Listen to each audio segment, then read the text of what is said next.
Bonjour à tous. En ce vendredi, nous allons aborder une question de spiritualité.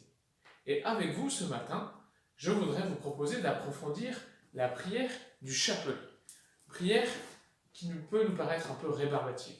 Pourtant, dans ce temps de confinement, nous pouvons peut-être redécouvrir à quel point elle est un trésor. Je voudrais faire un petit point d'histoire très rapide. Vous trouverez des choses plus complètes sur Internet. Pour ensuite se pencher sur la question du comment, concrètement, prier le chapelet. Pour aller sur la question du fruit, qu'est-ce que nous pouvons attendre d'une telle prière. Et enfin, pour vous partager un petit trésor qui m'a été donné et que je voudrais transmettre à mon tour. La prière du Je vous salue Marie, vous le savez sans doute, ne nous est pas arrivée comme celle du Notre Père, que le Seigneur Jésus nous a transmis directement. Elle s'est construite au fur et à mesure des siècles. La première partie de la prière, qui assemble la phrase de l'ange Gabriel et celle de Anne lors de la visitation, date vraisemblablement du 4e-5e siècle. Il faut attendre le 15e siècle pour que la deuxième partie du Je vous salue Marie, tel que nous le connaissons, puisse prendre sa forme finale.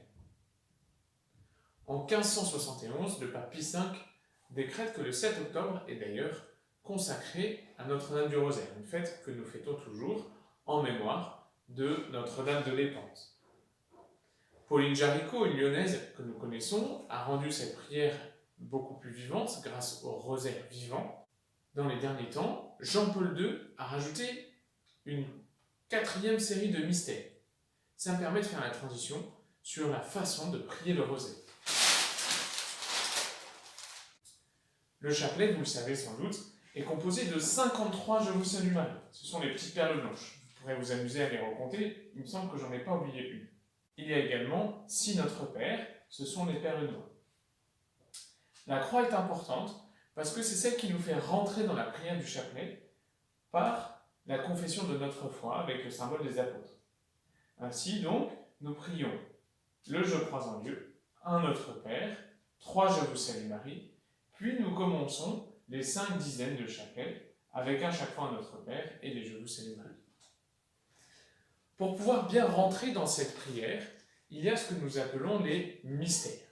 Il y a 4 types de mystères que je vous ai mis ici sur la liste. En fait, il s'agit des mystères de la vie du Christ. Et ça, c'est très important. Le chapelet nous aide à mieux contempler et à mieux connaître le Christ. Il y a les mystères joyeux, qui concernent plutôt le tout début de la vie de Jésus sur la terre. Les mystères lumineux, ce sont ceux que Jean-Paul II a rajoutés, qui débutent au baptême de Jésus et terminent jusqu'à l'institution de l'Eucharistie. Les mystères douloureux, qui se concentrent sur la passion du Christ, et les mystères glorieux, qui, eux, célèbrent la résurrection du Seigneur et cette vie nouvelle jusqu'à le couronnement de Marie. À chaque jour correspond en fait un de ces mystères. Par exemple, les mystères joyeux sont priés le lundi et le mercredi. Les mystères lumineux le jeudi. Les mystères douloureux le mardi et le vendredi. Les mystères glorieux le mercredi et le dimanche. Ainsi donc, sur toute la semaine, il y a ce rite que nous pouvons avoir et dans lequel nous pouvons découvrir à nouveau, approfondir la vie de Jésus. Alors, la prière du chapelet, pourquoi la prie-t-on ? En fait, les fruits sont divers. C'est d'abord une prière de pauvre. Il n'y a pas besoin d'une grande théologie pour prier le chapelet. Il n'y a pas besoin de beaucoup de matériel, puisque même avec ses 10 doigts, cela peut fonctionner.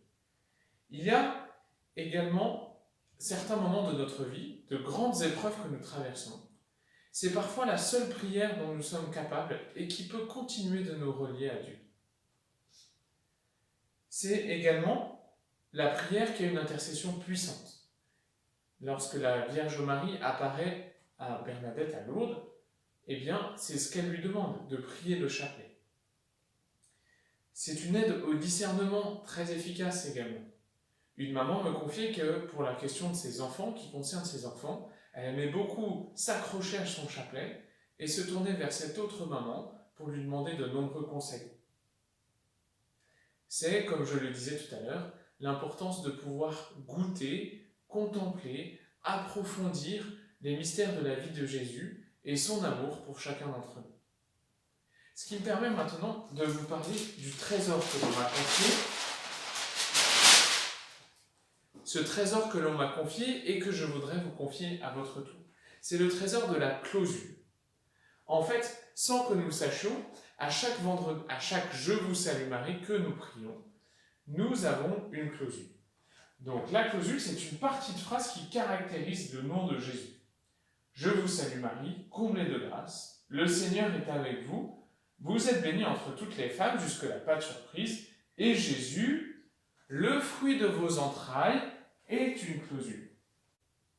Et cette clausule est remplaçable, ce qui nous permet du coup d'ajuster plus encore le Je vous salue Marie que nous sommes en train de prier au mystère que nous contemplons.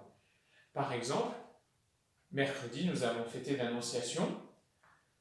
Nous pouvons dire « Je vous salue Marie, comblée de grâce, le Seigneur est avec vous, vous êtes bénie entre toutes les femmes », toujours pas de suspense, et Jésus, qui prend chair dans notre chair, est béni.